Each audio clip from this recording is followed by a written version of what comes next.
importante assim. O que eu acho interessante da gente destacar nesse texto é, lá no finalzinho do capítulo 22, o pastor foi até ele dizer que ele deveria sair, porque ele havia recebido uma revelação enquanto estava em Jerusalém, no templo. Ele tem um êxtase e recebe uma revelação do próprio Senhor dizendo que era para ele sair de lá e ir pregar aos gentios. Quando o apóstolo Paulo diz isso, a comunidade que estava ouvindo ele se rebela. Eles não querem nem mais ouvir. Ele diz: eu fui chamado por Deus no templo. Olha, preste atenção.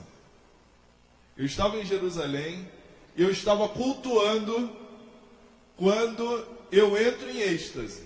E o Senhor fala para mim que é para eu ir pregar o evangelho aos gentios. Quando eles ouvem essa soma de templo, Jerusalém, gentios, é o suficiente para eles decretarem a morte do apóstolo. Mas por que isso? Porque Paulo está dizendo que o evangelho, que o novo pacto de Deus com os homens, que a mensagem de Deus para a humanidade perdeu nacionalidade. Só para a gente refrescar a nossa memória em relação ao imaginário judaico. Eles acreditavam que Deus havia escolhido eles, separado eles, para que somente eles fossem a representação da vontade de Deus para a humanidade. Toda a estrutura geográfica e política haveria de se converter ao judaísmo. O Espírito não é derramado sobre toda a carne humana, é derramado sobre toda a carne judia. A vontade de Deus não está sobre a humanidade, mas sobre o judeu. Era isso que eles criam. Quando Naamã chega a Eliseu e ele é curado, o que Naamã reconhece como imperativo, distintivo entre eles é o quê? A nacionalidade.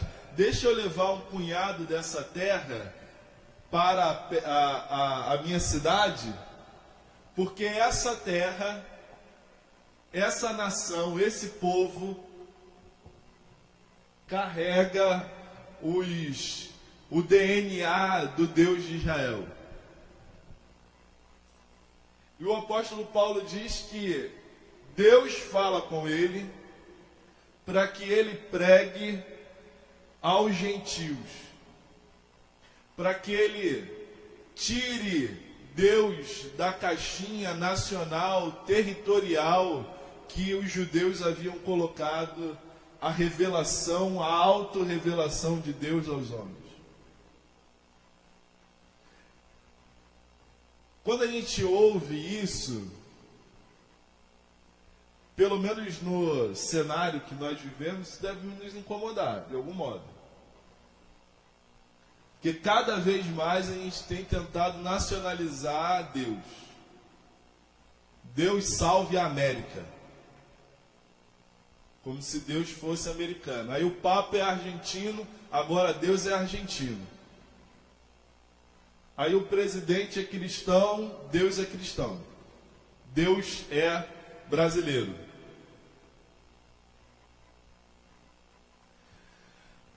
Deus não é de nenhuma nacionalidade. O próprio apóstolo Paulo vai dizer que do Senhor é a terra e a sua plenitude, tudo que nela existe. Do Senhor é a terra. Tudo que nela existe pertence a Deus.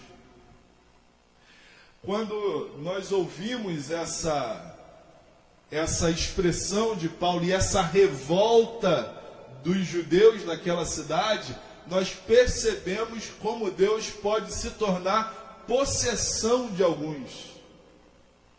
E quando Deus se torna possessão de alguns, isso significa que outros perdem o direito de terem acesso a Deus. Mas o próprio Evangelho, sobretudo descrito, reescrito em Hebreus, vai dizer que todos nós podemos entrar com confiança no Santo dos Santos, porque o véu que separava a humanidade de Deus foi rasgada. Todos nós, indiscritamente, porque o apóstolo Paulo, o apóstolo dos gentios, vai dizer que não há grego nem judeu, não há bárbaro nem cita. O evangelho, ele é derramado sobre todos e é dado a todos. Eles não entendiam isso, e foi a razão pela qual decidiram açoitar, prender, se não matar o apóstolo Paulo. Mas aí há um dado que continua.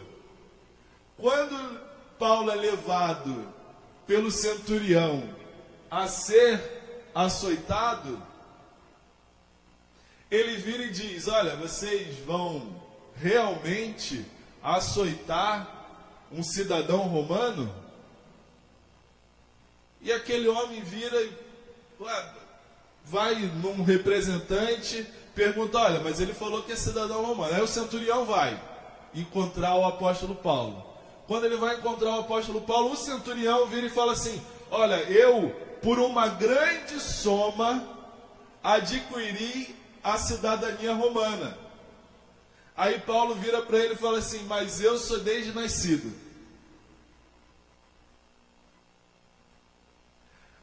Paulo confronta aqueles homens a partir daquilo que eles tinham maior zelo.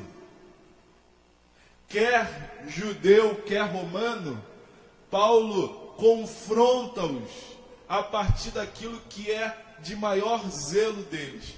Primeiro, os judeus com o seu Deus exclusivo.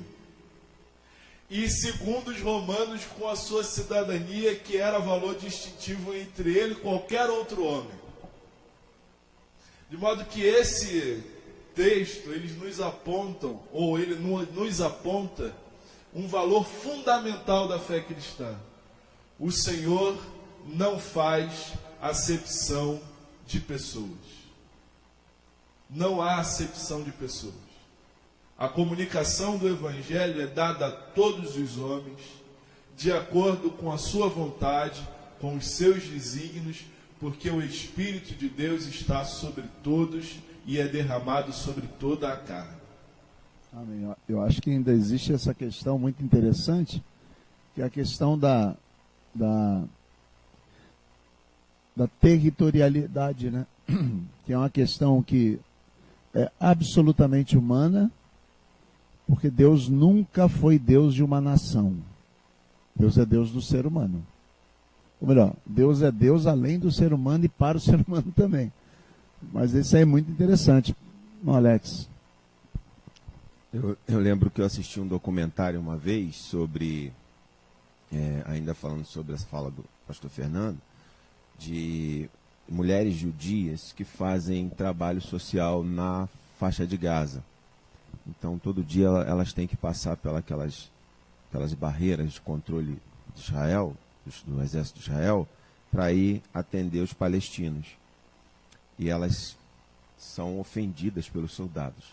Elas são chamadas de porcos, porque elas estão ajudando os palestinos. Mas não era esse detalhe que eu queria frisar. O detalhe é o seguinte, que uma repórter perguntou para uma delas por que ela achava dessa guerra por conta daquele espaço geográfico. E aí ela pega a mão, vai lá na terra, puxa a terra e mostra para a câmera, para a jornalista, e fala assim: porque as pessoas acham que isso, e derrama a terra, tem mais valor do que o ser humano.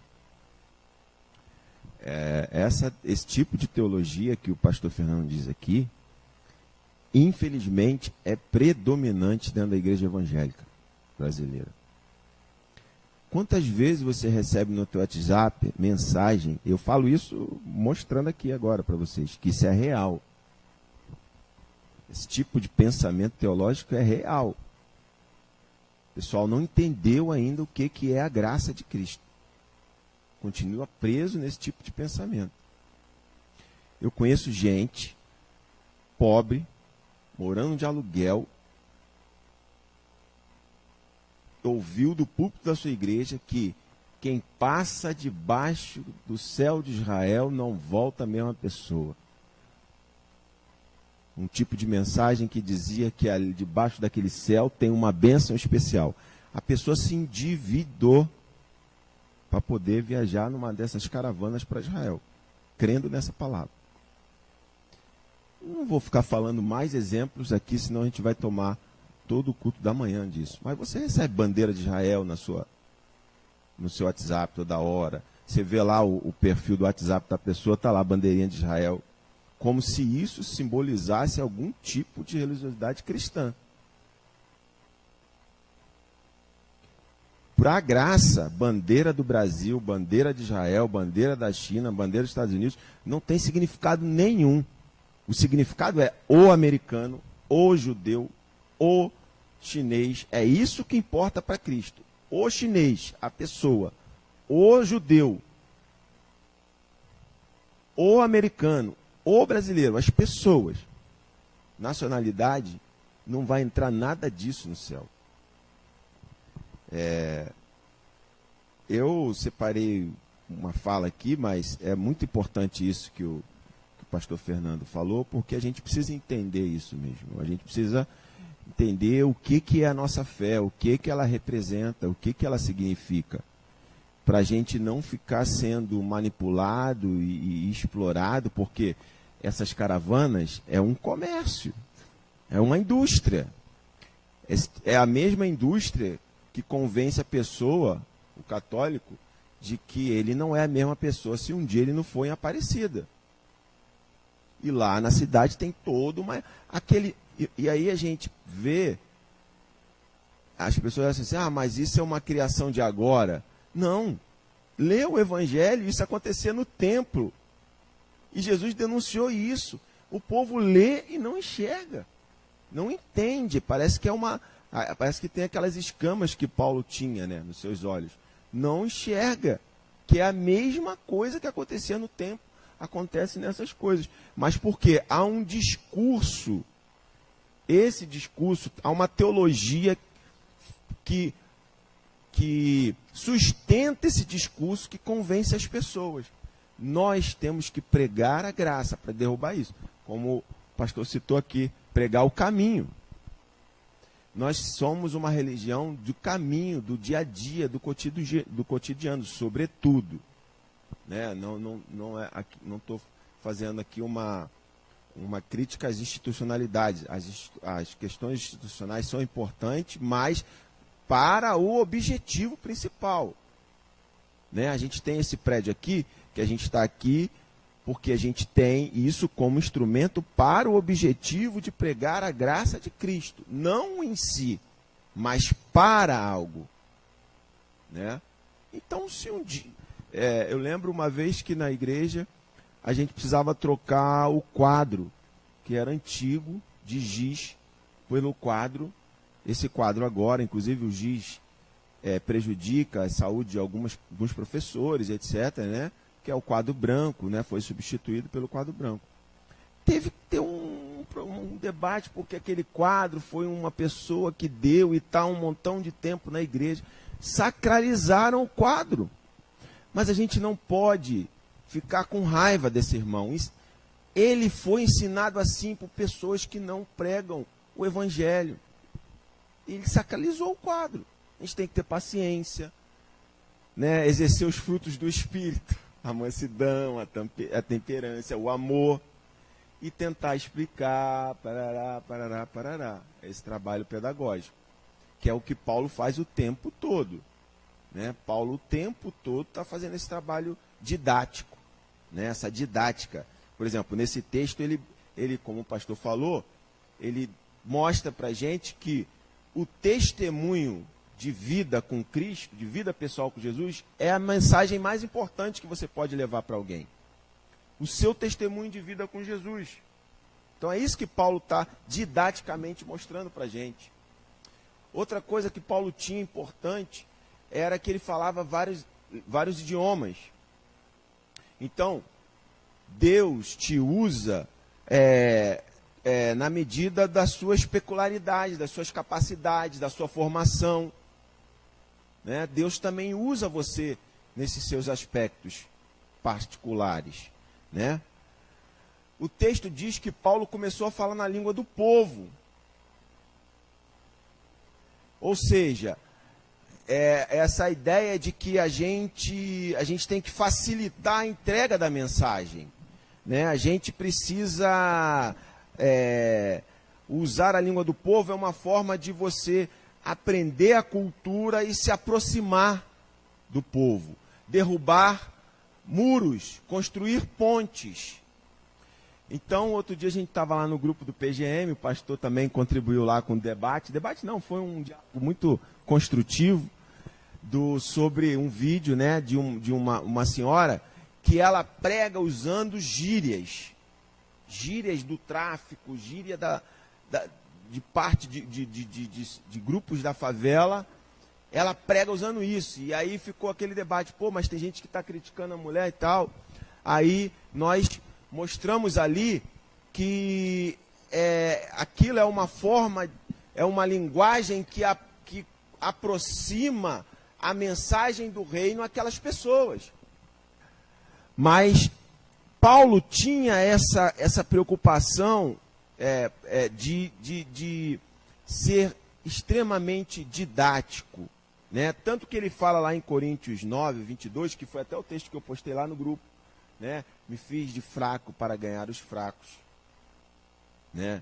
Me fiz de sábio para ganhar os sábios. Né? Então, esse é um outro ensinamento que a gente tira do texto aqui. É um texto muito legal, muito bom e que a gente pode aprendizar, trazer muito aprendizado. E para concluir, essa questão jurídica que Paulo advoga, num tempo em que a gente vê crente defendendo o fechamento do Supremo. Irmãos, o nosso judiciário tem defeitos? Um monte. O maior deles é que o pobre não pode ser atendido por eles. O maior defeito. Ontem eu estava vendo um jovem que foi preso porque uma pessoa disse na foto que era a pessoa que tinha roubado ela, e o cara ficou preso um tempão e o cara nem estava naquele lugar. Tem falhas. Mas sem isso é muito pior, irmãos. É muito pior. É lógico que Roma ainda era um protótipo da democracia que a gente tem hoje. Muito distante.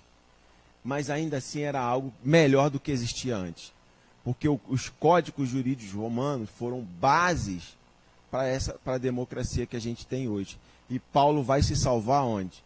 No Código Jurídico Romano, que dava o direito a um julgamento a todo cidadão romano. E a cidadania dele era muito mais valiosa. Por quê? Ela não era comprada, era direito de nascença. Então, tinha muito mais valor ainda.